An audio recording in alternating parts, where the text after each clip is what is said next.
Mengapa selepas kekalahan di PRN Sabah, barulah DAP mendesak reformasi 6 bulan terhadap PMX?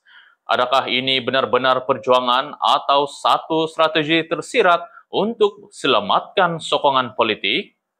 Salam sejahtera, kembali lagi di channel Arena Rakyat, tempat isu jadi bualan. Tuan-tuan dan puan-puan sekalian, isu terbaru ini bermula apabila Lok Siu Fok menyatakan secara terbuka bahawa DAP akan menilai semula peranan mereka dalam kerajaan sekiranya Anwar Ibrahim gagal melaksanakan reformasi bermakna dalam tempoh 6 bulan. Kenyataan itu mencetuskan reaksi pantas daripada pemimpin MIC RT Raja Sekaran yang menuduh DAP hanya bermain wayang selepas kalah teruk di PRN Sabah. Saudara-saudara yang dihormati, Raja Sekaran mendakwa DAP sebenarnya mempunyai masa 3 tahun untuk membangkitkan isu reformasi secara langsung dengan Perdana Menteri.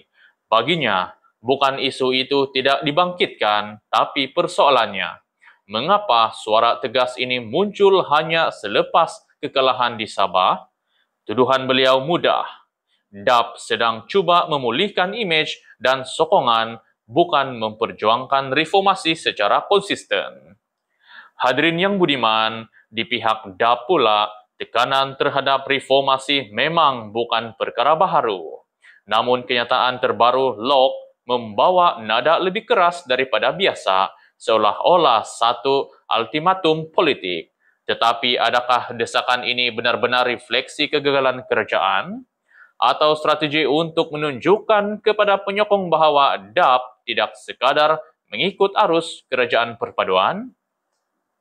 Rakan-rakan penonton, MIC berhujah bahawa kenyataan itu bersifat politik semata-mata. Raja Sekaran menegaskan bahawa rakyat boleh melihat timing kenyataan tersebut muncul tepat selepas DAP tewas di semua 8 kerusi ditandinginya di Sabah. Warisan merampas kerusi-kerusi kubu kuat DAP seperti Likas, Luyang, Kepayan dan Ilopura. Dalam konteks ini, MIC menilai tindakan DAP sebagai usaha mengalih perhatian dari kekalahan tersebut. Saudara-saudari sekalian, sementara itu, pemimpin PKR seperti Satya Prakash Nadarajan pula melihat isu ini dari sudut berbeza. Beliau menyatakan bahawa ada pemimpin cuba mengalihkan kesalahan kepada PMX, sedangkan pengundi menolak sikap politik angkuh bukan agenda reformasi itu sendiri. Ini membuka satu lagi persoalan besar. Adakah desakan DAP benar-benar tentang reformasi atau tentang mengurus persepsi rakyat? Tuan-tuan dan puan-puan sekalian, perkara lain yang turut dibangkitkan ialah prestasi menteri-menteri dari DAP sendiri. Raja Sekaran mendakwa kegagalan dalam beberapa kementerian turut menyumbang kepada kemerosotan sokongan rakyat. Oleh itu, menurutnya, DAP sepatutnya turut melakukan muhasabah dalaman, bukan menuding kepada PMX semata-mata. Saudara-saudara yang dihormati, namun kenyataan dari MIC dan PKR ini juga mempunyai dimensi politik tersendiri. Dalam kerajaan perpaduan yang terdiri daripada banyak parti dan kepentingan berbeza, apa sahaja kenyataan akan dibaca sebagai signal sama ada tekanan, ancaman ataupun tawaran. Soalnya, apakah kenyataan DAP benar-benar mengancam kestabilan kerajaan atau sekadar menandakan mereka mahu dilihat berani di mata penyokong mereka? Hadirin yang budiman, dari sudut rakyat pula, isu reformasi adalah isu lama yang dirasakan bergerak perlahan sejak bertahun-tahun.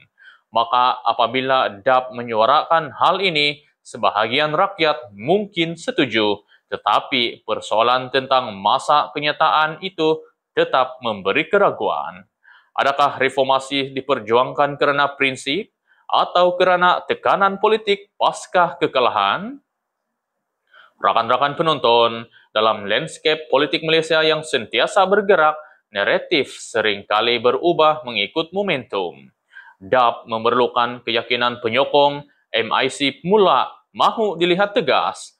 PKR pula perlu menjaga kedudukan PMX sebagai teras kerajaan perpaduan. Maka tidak pelik jika kenyataan-kenyataan yang keluar kelihatan bersilang dan syarat dengan maksud tersirat. Saudara-saudara sekalian, akhirnya isu ini bukan hanya tentang 6 bulan reformasi yang menyentuh persoalan besar. Sejauh mana parti-parti komponen kerajaan benar-benar bersatu? Dan adakah politik dalaman ini akan memberi kesan kepada pentadbiran dan keyakinan rakyat menjelang PRU 16? Jadi, adakah desakan DAP benar-benar satu perjuangan reformasi atau sekadar strategi politik selepas kekalahan? Dan bagaimana pula PMX akan membaca tekanan ini? Anda bagaimana? Lebih percaya ini langkah berprinsip atau sekadar wayang politik? Dan jika Anda mahu terus mengikuti isu-isu panas yang menjadi bualan rakyat, jangan lupa untuk like dan subscribe. Terima kasih kerana setia bersama Arena Rakyat, tempat isu jadi bualan.